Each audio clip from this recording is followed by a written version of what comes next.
Hello, everybody, and good morning. Good morning in the USA, and good evening in the Philippines and in the rest of the world. My name is Darius Apada, and I am going to render a short discussion about delegation and assignment for today. Before I start, I would like to thank Kinetics USA, Kinetics College, and I would like to thank Aspire RN for giving me this wonderful chance and again for giving me this wonderful opportunity to render a short discussion and to share my God given knowledge to everyone, especially to those who aspire to become nurses in the USA. So, without further ado, I'm going to share something. I'm going to share my slides to you. Um, so before we go in depth before we go to the in-depth discussion about delegation and assignment, let's define first what is the term delegation and what is the term assignment. Okay. Oh, before I actually start, I would like to know who is with me today. Who's joining us? Can you please comment in the Facebook? Can you tell me where you are and what time is it in your place?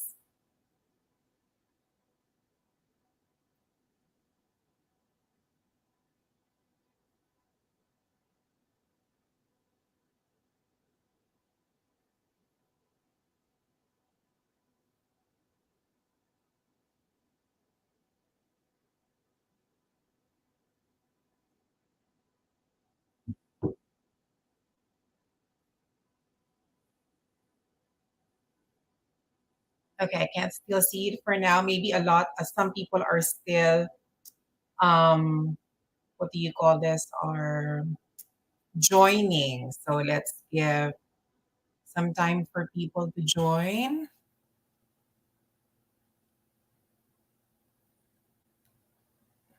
All right, let me see. Okay.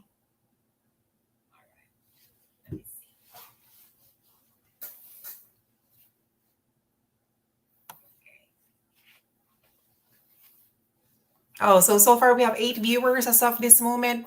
Please comment on the page or in the live page and let me know where you're from and your time zone, please. So I would know who is participating right now. We have Sibul Kumar. Hi, Kumar. Hi, Mr. Kumar. Welcome, welcome. Hello, Aspar RN. Thank you for joining. Kinetics USA. Thank you for joining. Okay, so far we have 25 viewers, and maybe I will give them time to, to join, some people to join, and to comment in the live page. Please don't forget to comment your live page. Yes, ma'am. Okay. Yep, I will share my screen. Yep.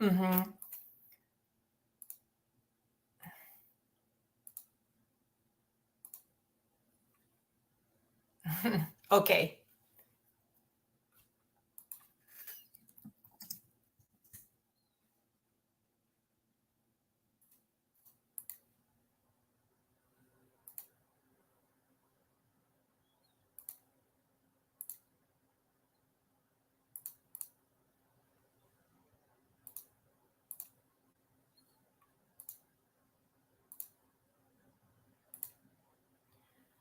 Okay. So for today's discussion, as I mentioned, we will actually be discussing delegation and assignment. And again, let me introduce myself. My name is Darius Apada. I am a previous senior lecturer for Filipinos licensure exam, and I'm currently a senior lecturer for NCLEX RN exam. I am also currently a charge nurse of a medical oncology unit in Northeast Georgia Health System in Gainesville, Georgia, USA. So today, as I mentioned, we will be discussing um, portions of delegation and assignment, which is part of your management of care. And before I start, as I mentioned, I would like to thank Kinetics USA, Aspar RN, again for this wonderful opportunity. Thank you so much. Okay, now let's start. So before again we go into details, let's discuss first what do you mean by delegation and assignment. So according to NCSBN, when you talk about delegation, so delegation is actually allowing a delegatee to perform a specific nursing activity or skill that is beyond the delegatee's traditional role and not routinely performed. So, and this can apply to LPNs, LVNs, UAPs, and PCTs. So, actually, when you use the word delegation, it's actually similar to assigning a task to a person, but this task or these tasks are not traditionally performed by an RN and LPN. For example, a nurse is busy and she wants to delegate to the blood transfusion to an LPN or LVN. She can actually delegate it to an LPN or LVN, provided that the LPN and LVN is trained to do blood transfusion. But for many states, LPNs and LVNs are not allowed to perform or initiate blood transfusion. So before delegating a task, please make sure that it is in line with your hospital's policy or the Nursing Practice Act of your state. Okay, but another example could be like some nurses can delegate medication administration, like oral medications, to CMAs. CMAs are certified medical assistants, and some of them have undergone training to provide oral medications, or sometimes they are trained to give IM or sub-Q medications to select patients. So that's actually delegation. Now, when you speak about assignment is actually the routine practice or skills that are within the scope of practice of RNs, LPNs, or LVNs. We have your UAPs, your unlicensed attending personnel, and your CMAs. Now, in your NCLEX exam, so not to confuse you, they would actually use the term delegation and assignment interchangeably. So I don't want you to be confused. So just make sure that we follow policies with delegation and assignment, and we have to make sure that we are delegating or assigning tasks correctly according to policy and according to our Nursing Practice Act where you are practicing. So that's delegation and assignment. Now let's go to delegating principles. Okay, before I continue with the delegation principles or the assignment principles, I'd like to know who's with me. Can you please comment in the comment section and tell me, comment your name and where you are from and your time zone. Oh, I have Miss Pascale van Varseveld from Suriname, South America. Hi, Miss Pascale. Thank you for joining.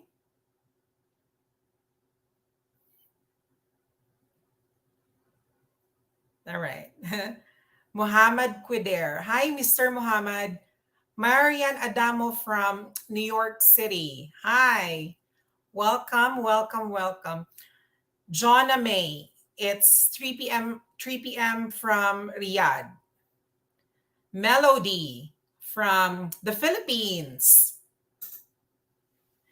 Jovi from the Philippines. Dana, hi Serdar from the Philippines. Gabriel Arojado from the Philippines. Oh, wow. Alice from Kenya. Hello, thank you for joining. Mitch Dawal from Riyadh. Ruth from KSA. Adrian Ligaspi from Mabuhay, Philippines.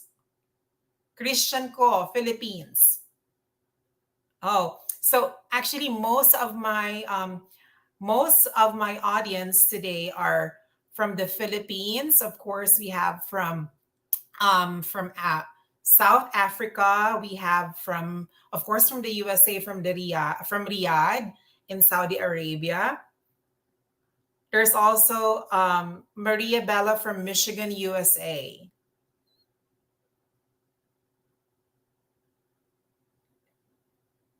Oh, someone from Pakistan. Wow. Welcome.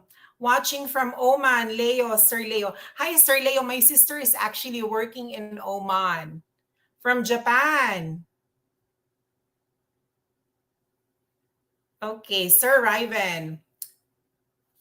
All right. So far we have one. Oh wow. Almost 200 viewers right now.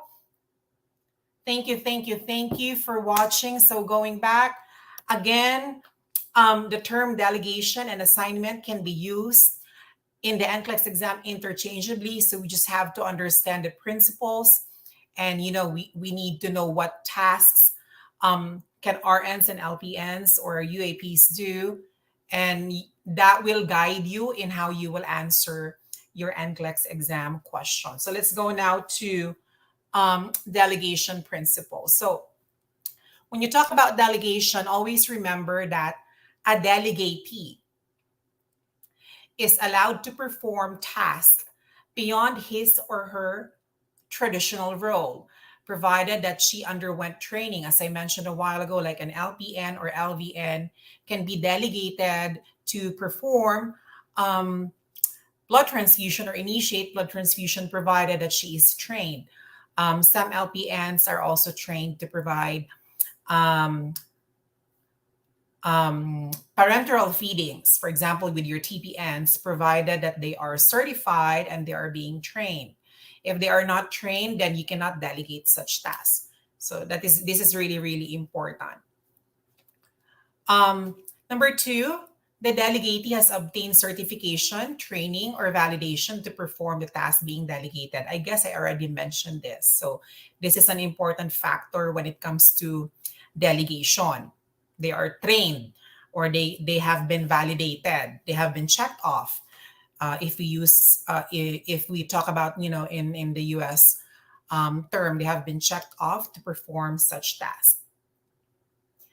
Number three, the nurse cannot delegate tasks that require judgment and critical thinking to LPN or UA. So nurses, always remember this when you're trying to delegate a task. If the task would require judgment, when you say judgment, that is assessment or evaluation or re-evaluation or critical analysis or thinking, you cannot delegate this. You have to perform such tasks. Why, sir? Because situations or circumstances that require judgment may lead to an unfortunate event or a sentinel event or that could lead to patient harm. So nurses should do the task which require critical thinking and judgment. Remember that as well. The delegated tasks are within the delegators and the delegatee scope of practice. So I think I mentioned that in the first part of this video, that even though that they are trained, even though that some people will have their own training or being checked off, it still depends on the policies of the institution, and of course it depends on the state practice act of the state where you are practicing. Like, for example, like Texas has different rules or regulations when it comes to practices of LPNs or LVNs, and in Georgia it's also different.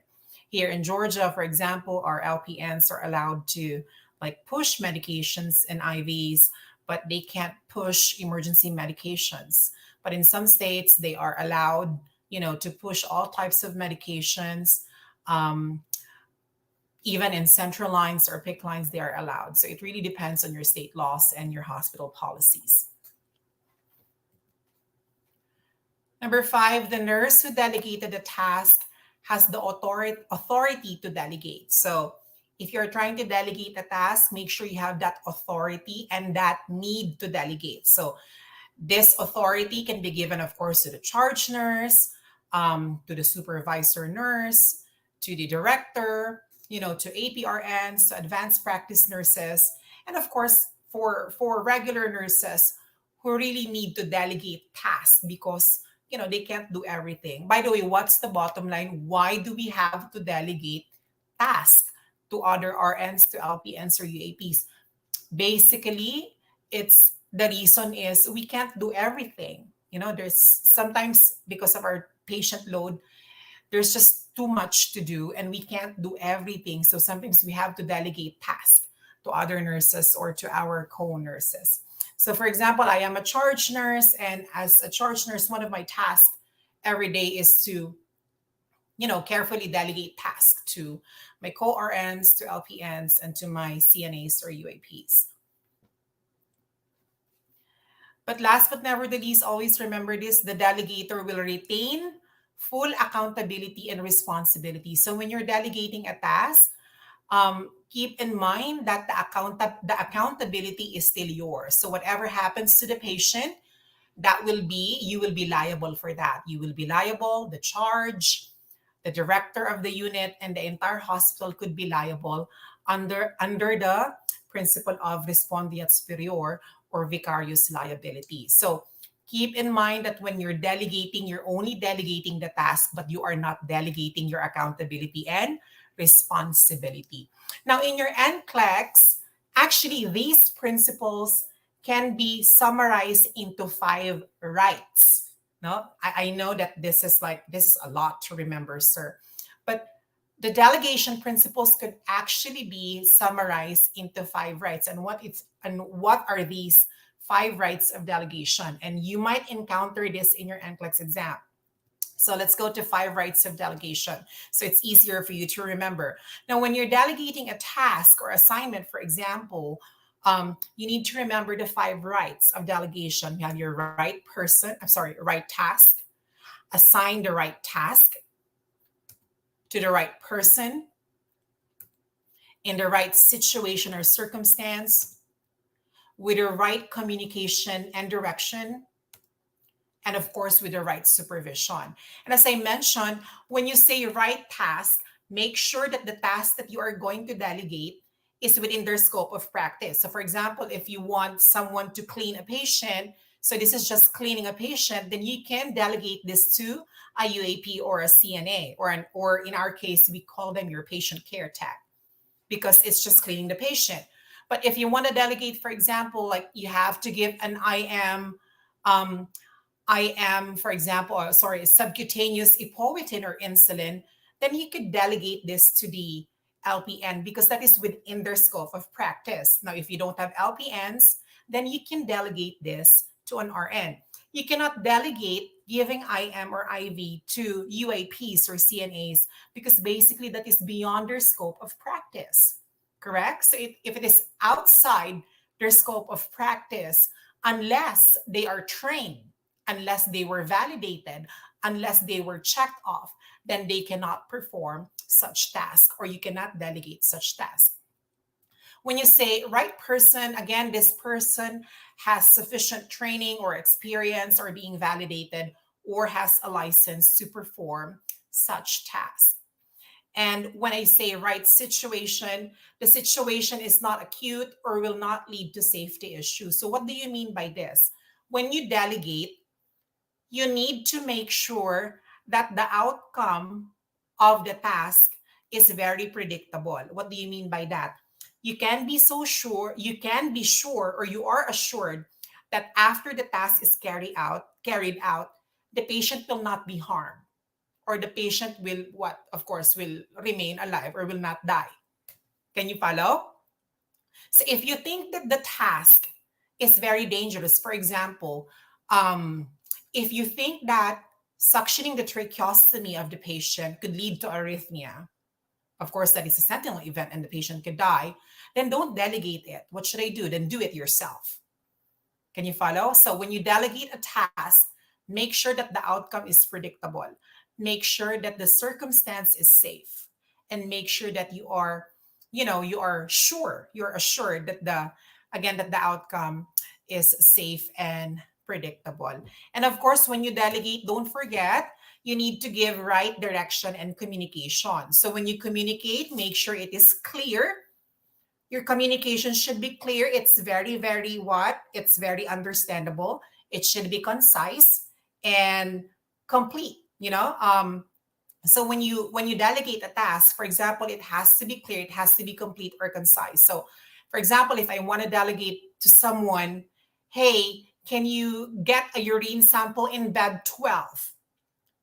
Can you please get a urine sample for bed 12? We need it for urine culture. Could you please let me know after you send it to the lab? So that is a complete direction and communication.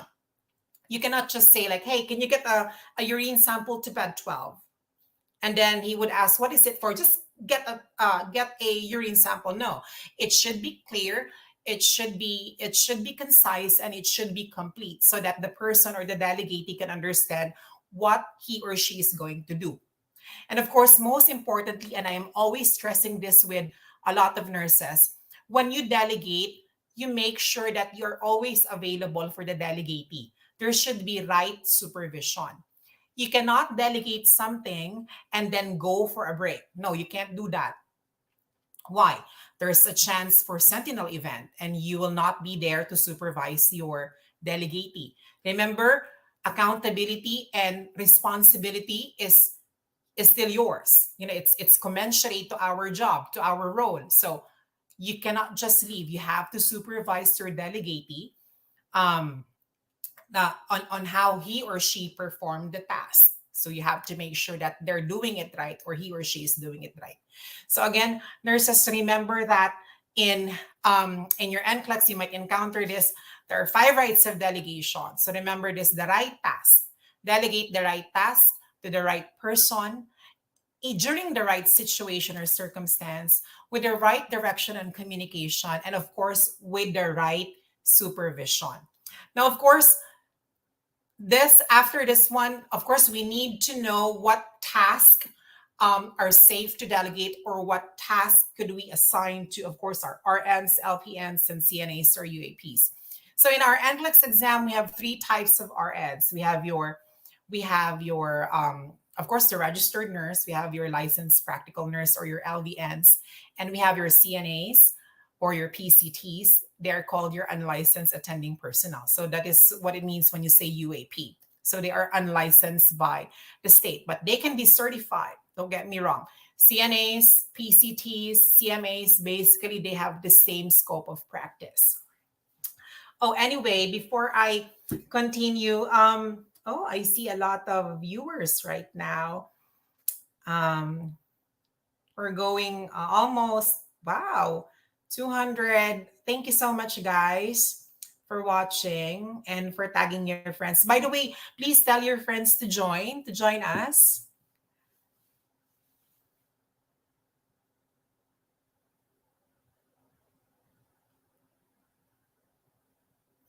Okay, they can still join and and follow.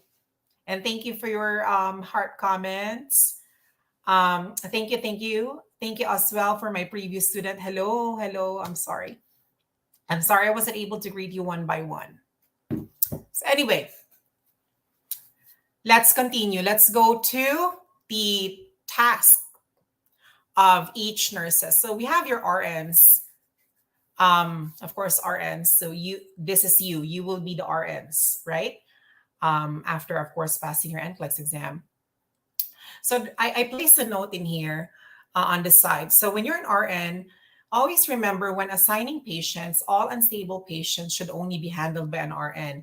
So which also means that if you're going to delegate a task for an unstable patient, make sure that you will delegate this task or assign that task to an RN, because the patient is unstable.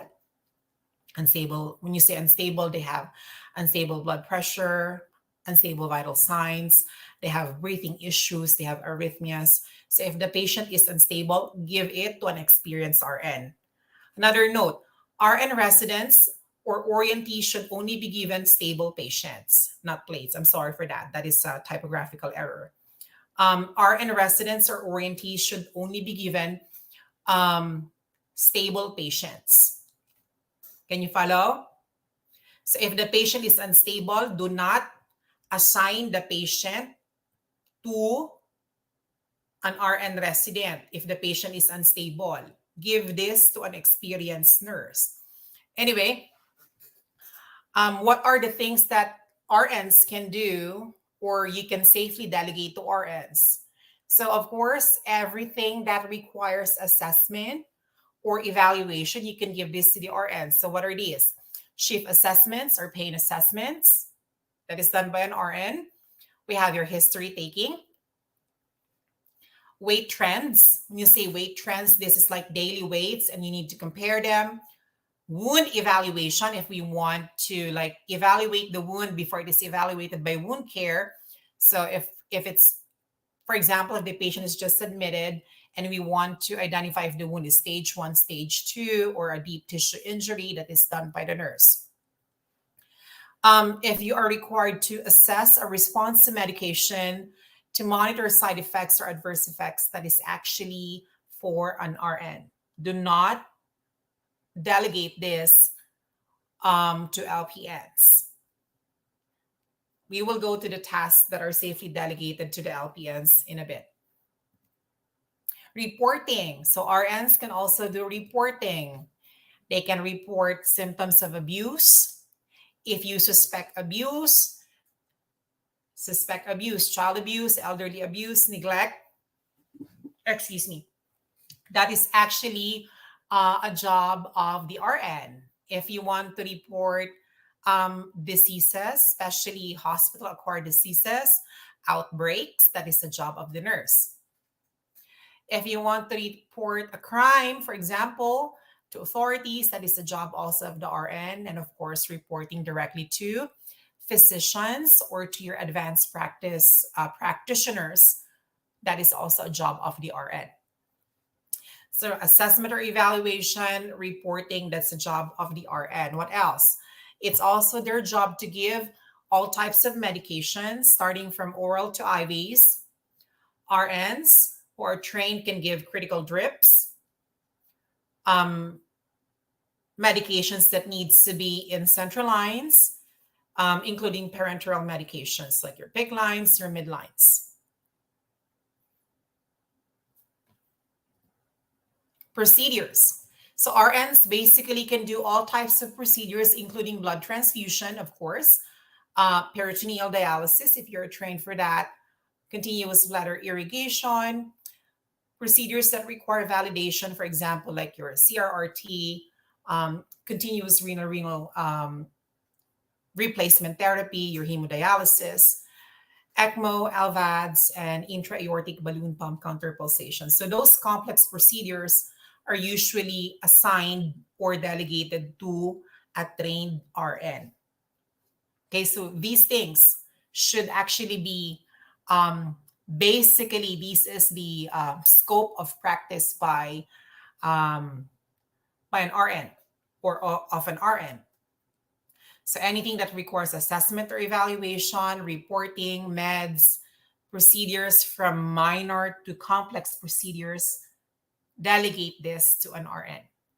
Of course, as I mentioned in the last part, for those with critical drips, with critical procedures, delegate them to an RN who underwent, training for that. For example, like I am trained to take care of a patient with LVAD and with balloon and with ECMO. So, if they needed someone to take care of that patient, then I can take care of that patient.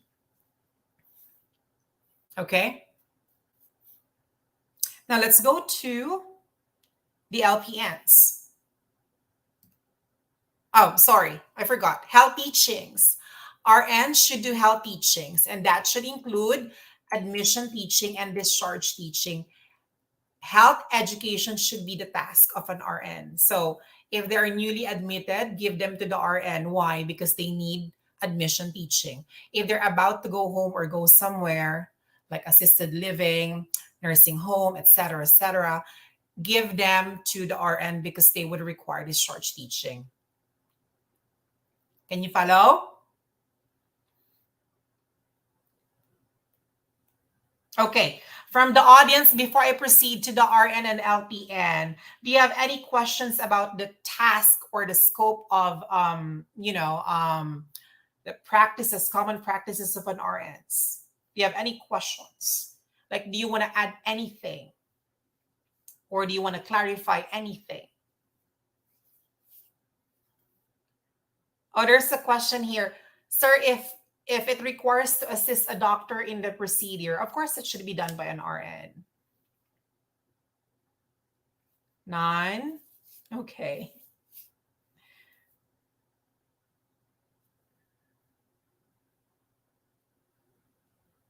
Oh, thank you, Marina. Thank you, James. None so far. So is my discussion clear so far when it comes to the scope of practice, when it comes to delegation, guys? Is it clear so far? Do you have any questions? Anything to clarify? Am I too fast? Am I too slow? Or is my pace okay?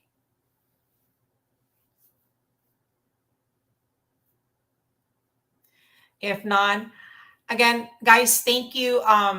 Before we proceed, again, I want to thank Kinetics USA for this wonderful opportunity to share my God-given knowledge, and Aspar RN for giving me this chance again to um, share my expertise in delegation and assignment.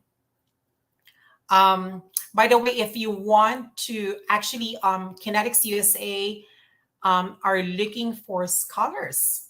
If you want to be scholars for with Kinetic, if you want to apply for scholarship rather with Kinetics USA, there's actually a link which I will provide later on. So I believe Kinetics USA can sponsor your NCLEX, application, your NCLEX review, and of course, if you pass, then Kinetics USA can help you with your plans to migrate and work in the USA. There was a question here, like only RNs can provide health teaching. Um, Marian, correct. Typically, admission and discharge teaching would require expertise. It would require subject matter experts or expertise. So this should be given to experienced RNs. So RN residents, orientees, or floats to the floor or to the unit, we discourage them from giving discharge teaching unless it's a basic discharge teaching. Like, for example, if you just have to take your medication 3 times a day, they can do that. But if it's like a special teaching, like for example, like a post-op teaching, then this should be done by an experienced nurse or a proficient nurse from that unit. Are you with me? But that is a good question. Thank you for that. Yeah, teaching should be given. Health teaching must be done by experienced RNs, both admission and discharge. Okay, let's go now to our LPNs. LPNs, your licensed practical nurses, and your LVNs. Now, a lot of people will ask me, sir, what are LPNs and LVNs? No, we don't have this kind of program in the Philippines. I think before we have this, but in the US, it's like a 2-year nursing course, and they usually work with in doctors' clinics, in some long-term care, and some are actually working in the hospitals. Actually, we're doing team nursing right now, and as a charge, I have an RN. So I am the charge. I have an RN, and I have an LPN, and I have a patient care tech. So we're doing actually team nursing in my unit right now as an experimental, to uh, what do you call this, to address the shortage of staff in our unit. So we hired a lot of LPNs, and our unit is actually the experimental unit for team nursing. So far it's been working well, And but of course, not the the team nursing. There are pros and cons with it. The same with your primary nursing, there are pros and cons. So, but we're working on it. Okay, let's go now to LPNs. So LPNs can do medications. So basically, most meds except IV. In your NCLEX exam, in your NCLEX, especially with NCLEX, the NCLEX exam itself discourages the LPNs to provide IV medications unless otherwise it is stated that they are being trained or validated to provide such, and unless otherwise they are allowed by the hospitals to provide IV medications. But we discourage them. It should be the RN who should give the IV meds, initiate IV therapy. Blood transfusion should actually initiated by RNs. But they can do oral, don't get me wrong. They can do oral meds, IM, sub-Q, intranasal, buccal, etc. And of course, they can do routine procedures for stable patients. Glucose monitoring, they can do that. They can do vital signs, routine dressing change. Guys, remember this routine dressing change. They can do routine dressing change. Can you follow? If the patient is post-op, and that is the first dressing change, the first dressing change should be done by the surgeon. Following.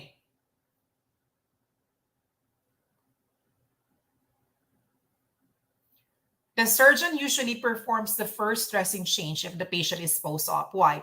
Because it requires assessment from them, especially with skin grafts. It should be the doctor who performed the skin graft should assess first, or should do the first dressing change for him or her to know if the graft has engrafted or not, or if the graft has been rejected. But subsequent dressing changes can be done by the LPN and the RN for post-op. But for just regular wound care, like for deep tissue injury, for pressure ulcers, that can be done by an RN or an LPN. Of course, they can also do feeding with stable patients. When you say stable, they don't have active dysphagia or severe dysphagia. Assisting with ADLs. They can insert Foley. They can insert a nasogastric tube and perform tube feeds. They can measure a cane or a walker or crutches. They can do subsequent dressing changes, as I mentioned. And of course, they can monitor chest tube output, provided that the patient is stable. Okay, when I say again stable, they are stable. Vital signs wise, hemodynamically, respiratory wise, their SATs are okay. So LPNs can handle them, and LPNs can perform these procedures. Any questions with LPNs? Sir, can they do assessments? They can. They can do reassessments. So initial or first shift assessment must be done by the nurse, but they can do reassessments. They can also do pain reassessments, and they can do history taking, provided that they are being supervised by the nurse.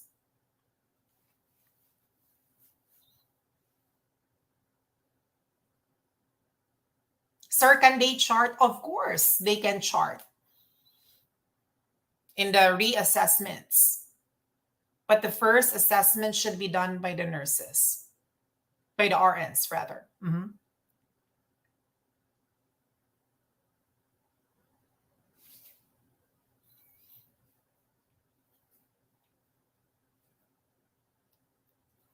Questions so far?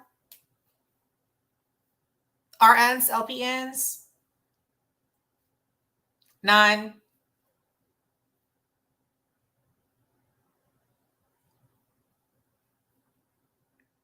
Good. Okay, let's proceed now to the third type of, I think I should call them our CNAs or UAPs. Again, CNAs are certified nurse assistants, and they are called your UAPs, your unlicensed attending personnel. In some states, we call them your PCTs. Some states have CMAs, certified medical assistants, patient care tech. They have the same scope of practice. So usually they are supposed to do routine procedures with stable patients. So examples of these procedures, you have your vital signs monitoring. They can do weight and height measurement. They can do assisting patients in ADLs. Of course, measuring intake and output. That can be done by the CNAs. We have blood glucose checks, keeping the patients and the room clean. So those basic stuff that we do for our patients. But in our case right now, because we are really understaffed even with CNAs and with UAPs. So sometimes it's only me, the charge, and another RN. So we do team nursing and we do everything. We do all the we do the jobs of the CNAs. So once you're here in the States, do not expect that, you will only function as a nurse. You will be functioning as a nurse and as a tech most of the time. So you are supposed to be familiar with what are the techs doing, so you could guide them, especially the new hires or the residents. It's very, very unfortunate, but guys, that's what we are here for. Remember, you are becoming a nurse not only to earn but also to help. So that is our purpose. It's not only about money, correct? But of course, going here can provide and can open a lot of wonderful opportunities. Like, of course, being a US citizen can help you travel the world, and of course, earn money for your family. And, as Filipinos and as Asians, we love our families so much that we send them, we share to them rather our blessings, right? So I hope after this one, you will apply for the Kinetics USA Scholarship, and you would review with Aspire RN so that you would learn more for your NCLEX exam. Okay. Do you have any questions so far? None?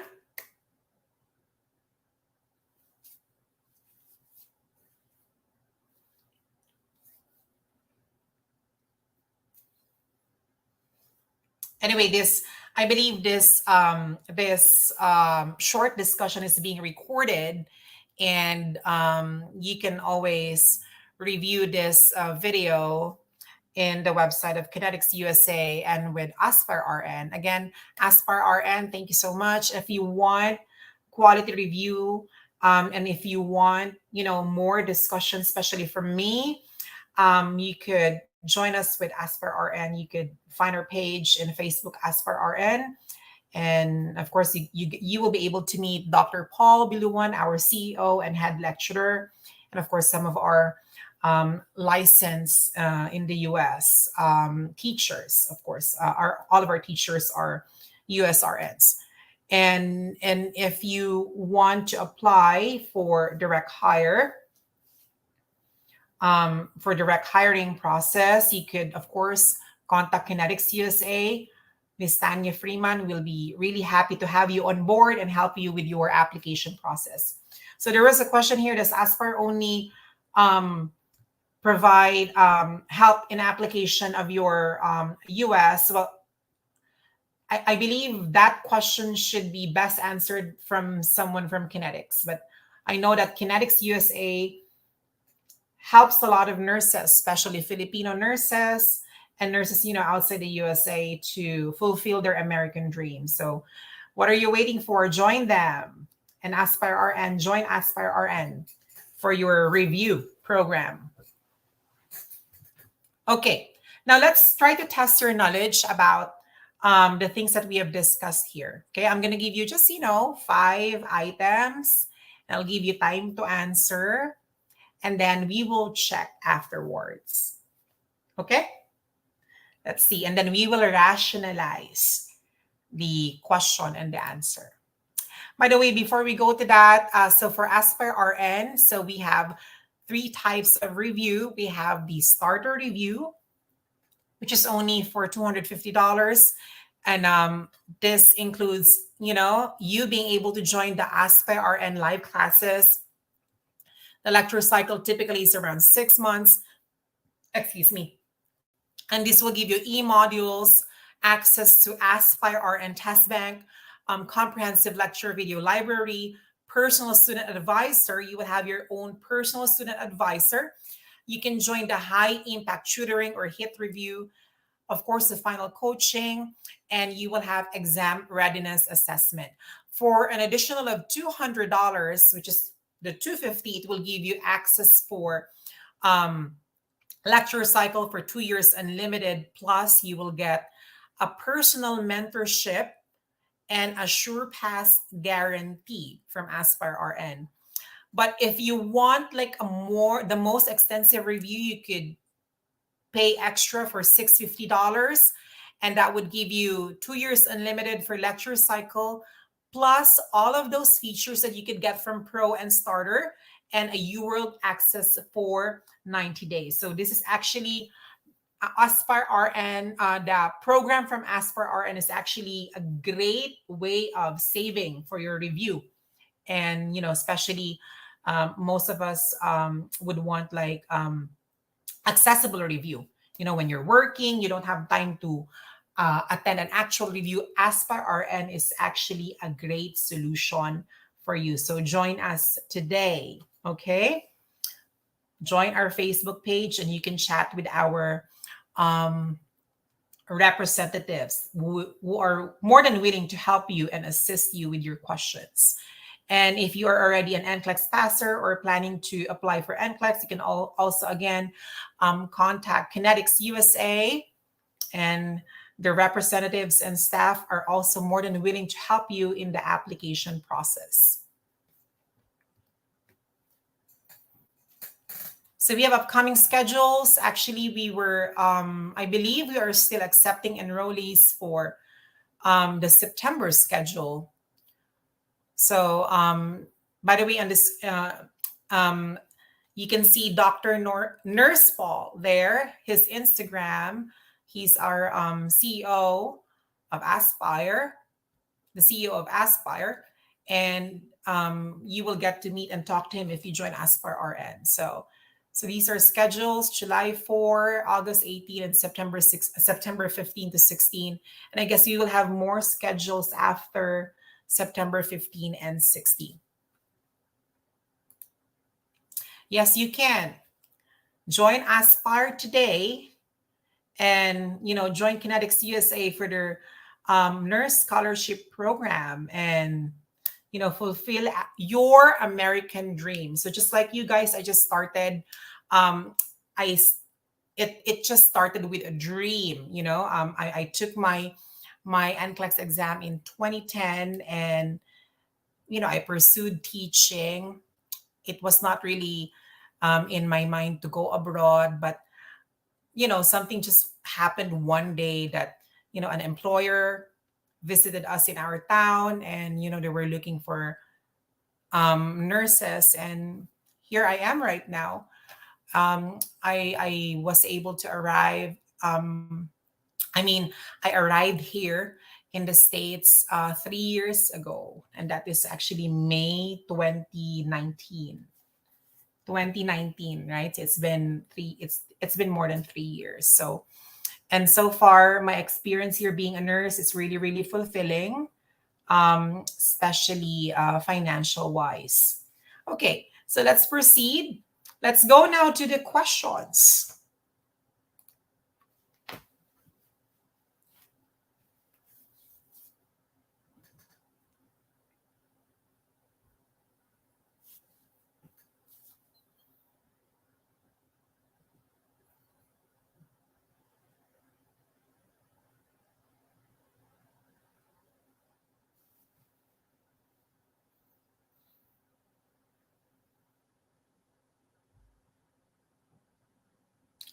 I'll give you time to answer all of the questions first, and we will discuss the answers.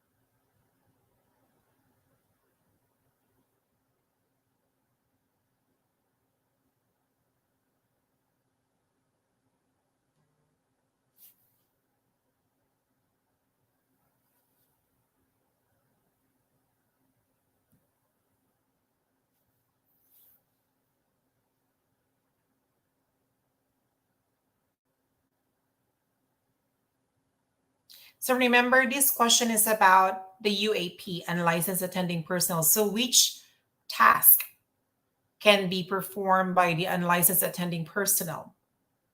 And when you say SATA, that is select all that applies, right? So in SATA, it could be that only one is an answer. It could be more than one, or it could be everything, right?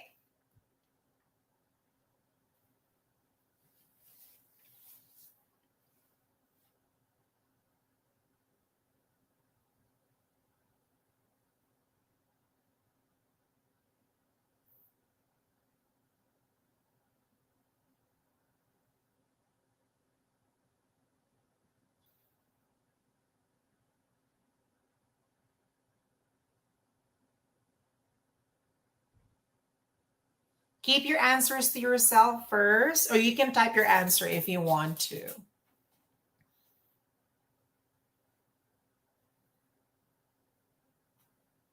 Then we will discuss one by one.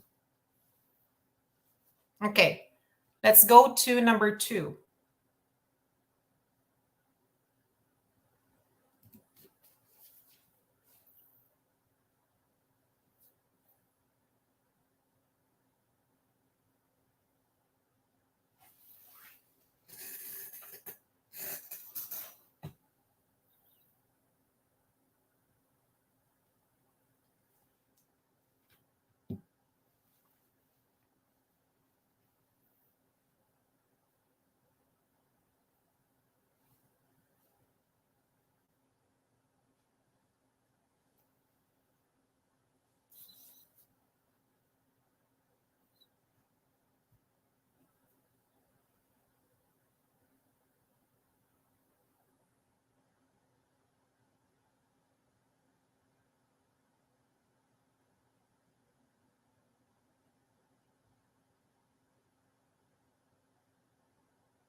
Remember, RN residents. RN residents are supposed to handle stable patients or situations, right? By the way, sir, what do you mean by RN residents? RN residents, these are newly graduate nurses. They just recently graduated, and then they passed their NCLEX.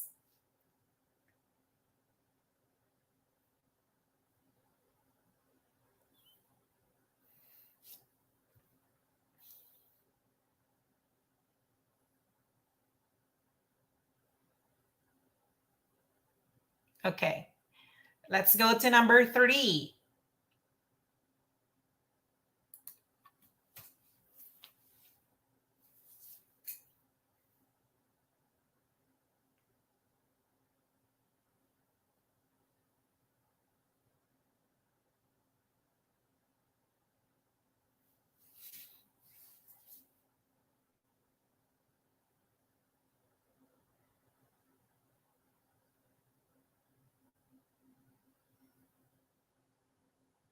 This is a question for an LPN.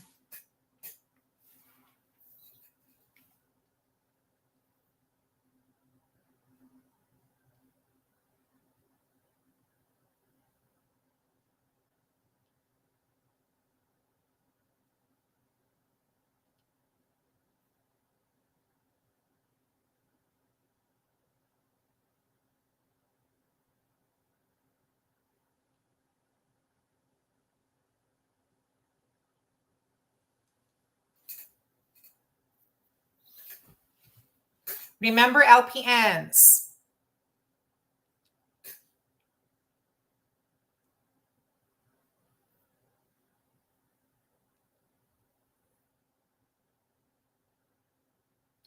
Question number 3 is not a SATA, so there's only one answer.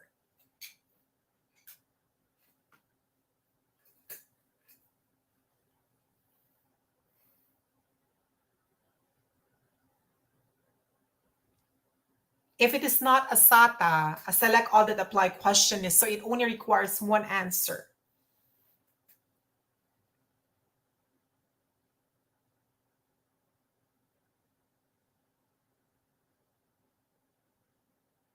All right, let's go to number 4 question.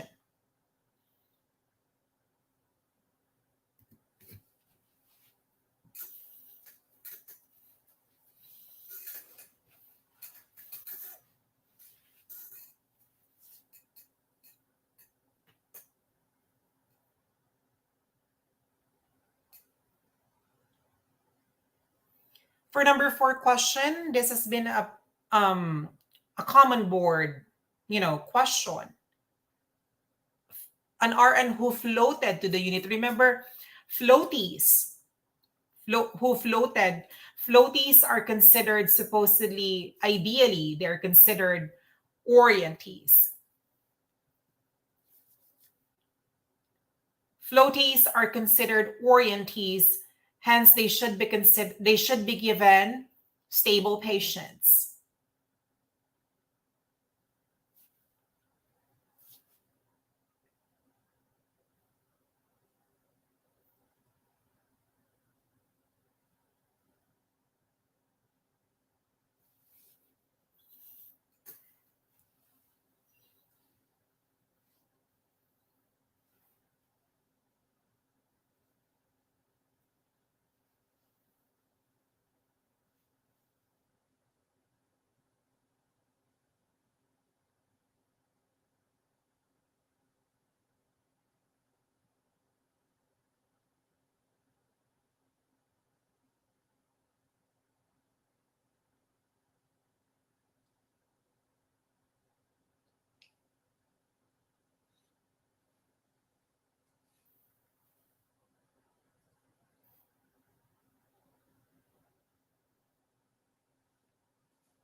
Okay, last question.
I'm seeing different answers, just I like, which means to say, there's room for learning and improvement. So actually, I'm only giving you 5 questions, okay? So if you have 5 out of 5, congratulations. I believe you are ready for your exam.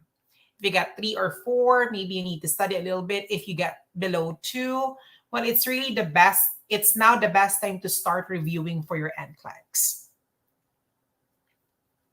All right, let's start answering your questions. So let's start with number 1. A patient is transferred from the intermediate care to the medical surgical floor. Which of the following tasks can be safely done by the UAP? Remember, this is an unlicensed attending personnel. Question number 1, can they secure the IV with tapes? Well, actually, with IVs, remember when they are transferred, IVs must be assessed for infiltration for phlebitis and for positioning. So this is not actually a job for our UAP. So 1 is no. Number 2, checking the patient's vital signs. Yes, they can do that. 2 is check. Perform hand washing. Yes, of course. Number 4, helping the patient to transfer to the bed. Yes, they can do that.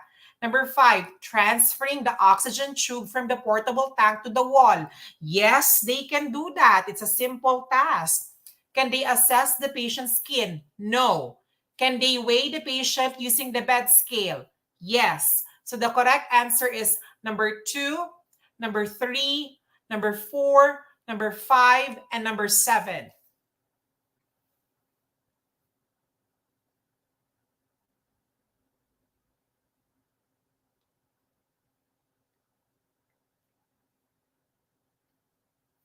Why not number 1, as I mentioned? It's because the nurse has to assess the IV site before, actually securing the IV with tapes.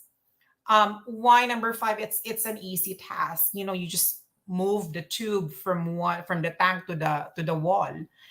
Everybody can do that, even the techs. So the answer for number 1 again is number 2, number 3, number 4, number 5, and number 7. Number 2, which patient assignment is best for an RN resident who started 2 weeks ago? Remember, RN residents should take stable patients. 1, a patient with PCA morphine drip who had surgery 48 hours ago. Why is this patient not typically not ideal for a resident? Because of the what? PCA morphine. So if they're on PCA morphine, they have frequent monitoring, especially with RR adjustments, pain reassessments frequently. So this is not good for an RN resident. Number 2, a patient who is waiting for discharge who needs health teaching about new home medication and injectables. So these are new home meds and injectables. So this is given to an expert or proficient nurse. So number 2 is no. Number 3, a patient who needs to wear eye patch after cataract surgery. That is the answer, number 3. It's just an eye patch. Anybody can provide an eye patch. In eye patch, you just had to cover your eyes. That is very simple. Number 4, a patient with DKA whose anion gap is 30, whose blood sugar is 540. The patient is clearly unstable, having DKA with acidosis. So the correct answer is number 3. That is the most stable patient. Following.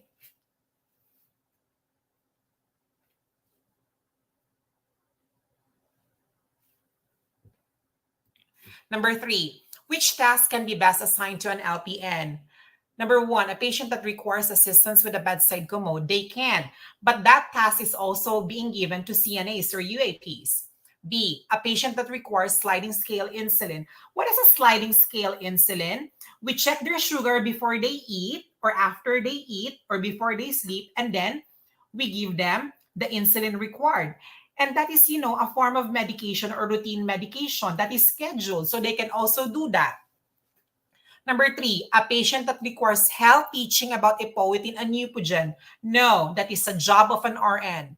Number 4, a patient who came from the OR and requires first dressing change. That is done by the surgeon who did the operation because the patient came from the OR. So what is the best answer, number 1 or number 2? You're an LPN. What is best given to you? The answer is, of course, number 2, the sliding scale insulin, because they are trained to give insulins. Number 1, we can do this for CNAs.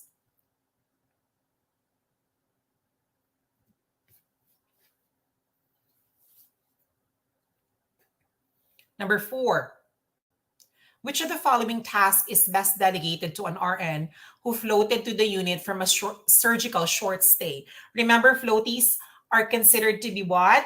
Orientees, correct? They are new to the unit, so they are given stable patients. Number 1, a patient who requires PRN opioid medication and PRN pain assessments. What is PRN? As needed only. Can floaty do this? Yes, because this is just a normal or a PRN medication. Number 2, a patient with a colostomy, ureterostomy, and a PEG tube status post pelvic exenteration. The patient just had a pelvic surgery wherein, the bladder, a portion of the intestine, or the testicles is removed. That is what you call pelvic exenteration. Okay, that is very, very complicated. Number 3, a patient who requires insulin drip. Nurses, a patient who requires insulin drip would require sugar check every hour and electrolyte check every 2 hours. So this is too much for a floaty. That should be given to a proficient or expert nurse. And actually, insulin drips should be transferred to critical or step-down IMC units. So that's a no-no. Number 4, a patient who uses the call bell often. What is the best answer, number 1 or number 4? The answer is number 1, correct? Because number 4, this patient who uses the call bell might have an underlying need that should be addressed by an expert RN or an expert what? Nurse, and would require what? Further investigation. That's actually according to Linda La Charity. The answer is number 1.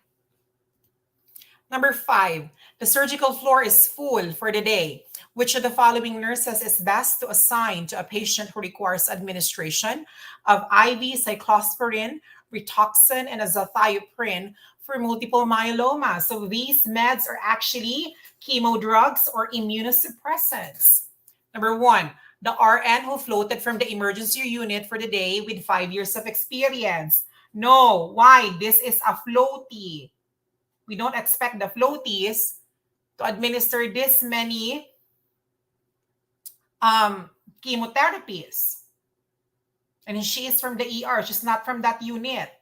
Number 2, the RN who is from the surgical floor, working a double shift today, who is chemotherapy certified for 1 year with 3 years experience. Could be. She could be. Number 3, the LPN who is just from the surgical floor with 10 years experience, but she cannot administer the chemo. So no. Use the process of elimination when you answer your exam. Number 4, the RN who just recently passed her certification for chemo and immunotherapy with 10 years of experience. Now, question, there are 2 nurses who are qualified here. Number 2 and number 4, who is the best?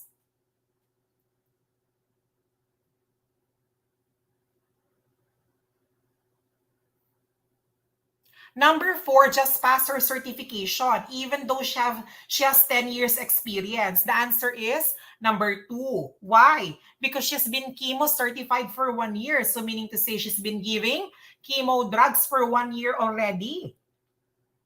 Because you cannot provide chemotherapies without being certified. Just like Sir Darius is certified for chemo, so I can provide chemo medication. So this is actually a special form of delegation and assignment. So the answer is number 2. Okay. Who got the correct answer? Who got 5 out of 5? What's your score? Please type your score in the screen. Honestly, who got 5 out of 5 or 4 out of 5, 3 out of 5, 2 out of 5? Again, if you got 5 out of 5, very good. 4 out of 5, good as well. But the double shift, it doesn't matter. Jamel, it doesn't matter the double shift. You know, nurses can work here even triple shift. It did not say that she is tired. Can you follow?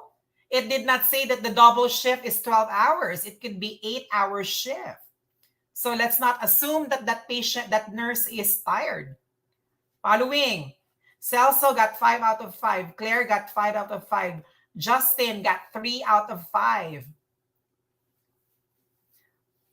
Gabrielle, 2. Maricar, 3. So, guys, if you think that you need help, especially with delegation and assignment, and if you want to learn more, and if you want to, to attend my lectures and allow me to share with you my expertise in this subject, join us with Aspire RN. Okay? Join us with Aspire RN. So these are my references for this discussion. Of course, the textbook of Silvestri, the Saunders NCLEX Comprehensive Review, the NCSBN, the National Guidelines for Nursing Delegation, and of course, we have your Linda La Charity. It's a good book for prior delegation and assignment practices. And of course, UWorld is also a good way to practice your questions. But I would highly suggest Linda La Charity. I'm not being paid for by Miss Linda La Charity, but it's really a good book for prior delegation and assignment. Again, thank you, Kinetics USA. Thank you, Aspire RN, and thank you, Kinetics College, for this wonderful chance. This is Darius Opada II, your lecturer for today. I'll see you. I'll see you during the actual review in Aspire. So I hope to see all of you. God bless you, and God bless your family. Stay safe, and see you in the United States. Bye bye.